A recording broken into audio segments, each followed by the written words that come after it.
హెచ్చరిక, దైవజనుని హెచ్చరిక.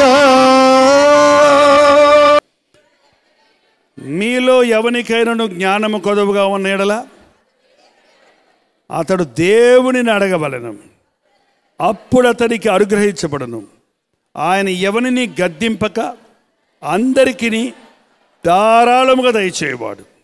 ఏంటంటే, ఎవరికైనా జ్ఞానముగా కొదువుగా ఉంటే గూగుల్లోకి వెళ్ళవలను అని కూడా లేదు. అక్కడ ఏం చేయాలట? దేవునిని అడగాలి. అడిగితే ఆయన అప్పుడు అతనికి అనుగ్రహించబడను. ఆయన ఎవరిని గద్దింపక, ఎవరి దగ్గర ఫీజు తీసుకోకుండా, చదువు నేర్పించాలంటే ఫీజులు ఇవ్వాలా, మళ్ళీ ట్యూషన్ మాస్టర్ కంటే మళ్ళీ ఫీజులు, గంటకింత. కానీ యేసు దేవుడు మనల్ని 10 పైసలు అడగకుండా, ఎవరిని గద్దింపక, ఎవరిని వద్దనక, ఎవరిని నెట్టేయకుండా,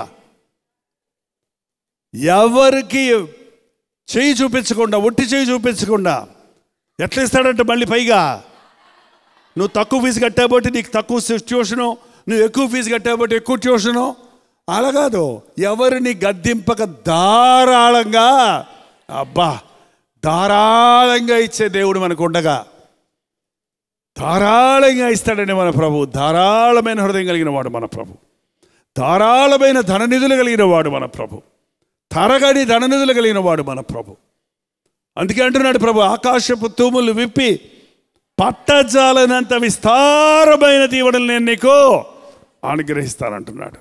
నన్ను శోధించు, నన్ను అడుగు, నన్ను వేడుకో, నా యందు విశ్వాసం ఉంచు. విశ్వాసం ఉండాలి. అయితే అతడు ఏ మాత్రము సందేహింపక విశ్వాసంతో అడగబడను. విశ్వాసంతో నా దేవుడు ఇస్తాడు, నా దేవుడు గొప్పవాడు, నా దేవుడు సాధ్యం. నమ్ముట నీ వలనైతే నమ్మువారికి సమస్తమో సాధ్యం. విశ్వాసముతో అడిగితే వస్తారు. అయితే సందేహించువాడు గాలి చేత రేపబడి ఎగిరిపడు సముద్ర తరంగములను పోలి ఉండును. అట్టి మనస్సుడు ద్విమనస్కుడై తన సమస్త కార్యములలో అస్థిరుడై గనుక ప్రభు వలన తనకేమైనా దొరుకునని మీరు దేవుని యందు విశ్వాసం ఉంచకపోతే ఏమీ జరగదండి. ప్రభు దగ్గరకు వచ్చిన వాళ్ళందరితో చెప్పిన మాట అదే. ఆయన నీ విశ్వాసము నిన్ను స్వస్థపరిచింది, నీ విశ్వాసము నిన్ను క్షమించింది, నీ విశ్వాసము నీవు సమాధానం కలిగి వెళ్ళుటకు సహాయం చేస్తుంది. అది దేవుని యొక్క మాట. ఈ రోజున మనం ఆయన యందు విశ్వాసం ఉంచితే జ్ఞానం కావాలన్నా, ఏది కావాలన్నా, అడుగుడి మీకు ఇవ్వబడను, వెతుకుడి మీకు దొరుకును, తట్టుడి మీకు తెరవబడను. మీ సంతోషము సంపూర్ణమైనట్లుగా అడగండి. మీరు అడగలేదు కాబట్టి మీకేమీ దొరకలేదు అన్నాడు. ఎప్పుడైనా సరే, ఏ విషయంలోనే సరే, ఎటువంటి పరీక్షను మనం ఎదుర్కోవాల్సి వచ్చినా, ఎటువంటి శోధన మనం ఎదుర్కోవాల్సి వచ్చినా, ఎటువంటి పరిస్థితులు ఎదుర్కోవాల్సి వచ్చినా, ప్రభా ఈ పరిస్థితుల్లో ఏం మాట్లాడాలో చేత కావడం లేదు చెప్పయ్యా, ఈ పరిస్థితుల్లో ఏం చేయాలో నాకు అర్థం కావడం నడిపించయ్యా అని ఒక చిన్న ప్రార్థన నువ్వు చేసి దేవునికి నిన్ను అప్పగించుకుంటే ఆ సమస్యల నుండి బయటపడ్డాన్రా దేవుడు అంటారు. చూడండి కొంతమంది, అబ్బా బయటపడ్డాన్రా దేవుడా. దేవుని యందు విశ్వాసం ఉంచండి, దేవుని సన్నిధిలో ప్రార్థించండి. విషయంలోనైనా సరే సకల జ్ఞానాన్ని ఆయన ఇవ్వగలిగిన వాడు.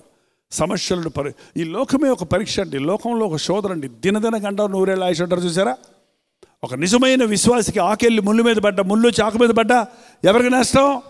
ఆకే నష్టం. అట్లా ఉంది మన పరిస్థితి.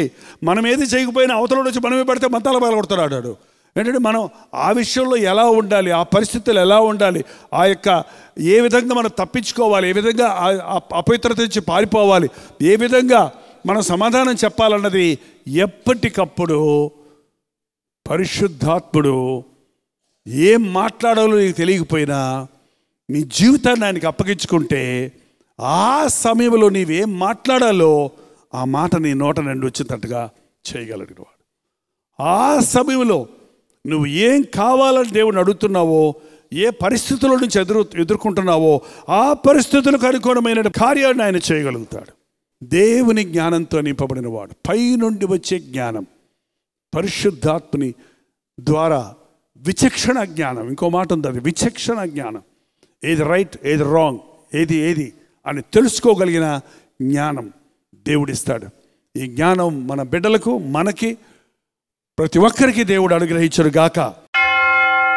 ప్రార్థన. పరిశుద్ధుడ, ప్రేమగల తండ్రి, ఈ సమయంలో ఒక్కసారి నీ బిడ్డలను చూడయ్యా తండ్రి. ఆర్ధాము స్వభావమైన మూర్ఖత నుంచి మమ్మల్ని విడిపించు, తిరుగుబాటు తరపు నుంచి వెలిపించు నాయన. లోబడేతనాన్ని మాకు దయచేయి, లోబడగలిగిన మనసును మాకు దయచేయి నాయన. మృదువైన మాటలు మా నోట ఉంచు నాయన. మృదుత్వం మాకు దయచేయి నాయన. కఠిన హృదయం కాకుండా సహాయం చేయము తండ్రి. ప్రేమతో నింపబడిన వారిగా మేము ఉండడానికి సహాయం చేయి ప్రభా. పవిత్రతను మాకు దయచేయి, లోబడుటను మాకు నేర్పించు తండ్రి. ఇది విశ్వాసమును మాకు నేర్పించు నాయన. దేవ, వేషధారణ మాలో లేకుండా చేయి తండ్రి. పక్షపాత బుద్ధి లేకుండా సహాయం చేయి నాయన. కనికిరము గల వారిగా మమ్మల్ని చేయి తండ్రి. ఆ పైనుండి వచ్చే జ్ఞానాన్ని కూడి వచ్చిన ప్రతి ఒక్కరి మీద సమృద్ధిగా కుమ్మరించము నాయన. దైవ జ్ఞానముతో మమ్మల్ని నింపము నాయన. జ్ఞానము కలిగి బ్రతకడానికి మాకు సహాయం చేయి తండ్రి. జ్ఞానము కలిగి ప్రతి స్త్రీ తన కుటుంబాన్ని కట్టుకున్నట్టుకు సహాయం చేయము. యేసు క్రీస్తు నామములో అడుగుచున్నాము తండ్రి.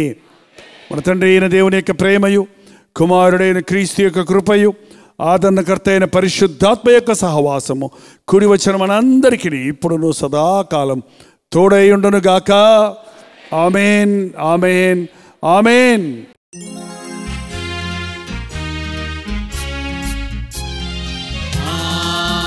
హల్లెలూయా, హల్లెలూయా, హల్లెలూయా.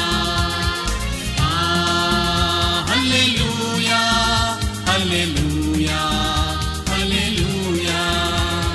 కలువరి ప్రేమే మధురం, కలువరి ప్రేమే మధురం, కలువరి ప్రేమే మధురం, కలువరి ప్రేమే మధురం.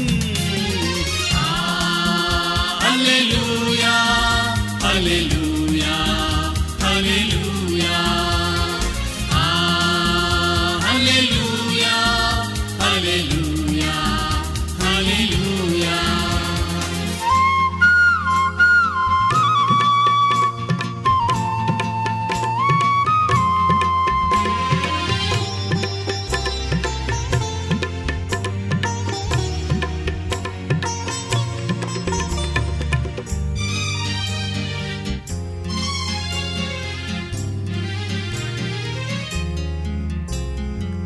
సిలువపైన విలువ త్యాగం చేసినావుగా, పాపినైనా నా కొరకు చిందించినావుగా, రుధిరం చిందించినావుగా. కలువరి ప్రేమే మధురం, కలువరి ప్రేమే మధురం, కలువరి ప్రేమే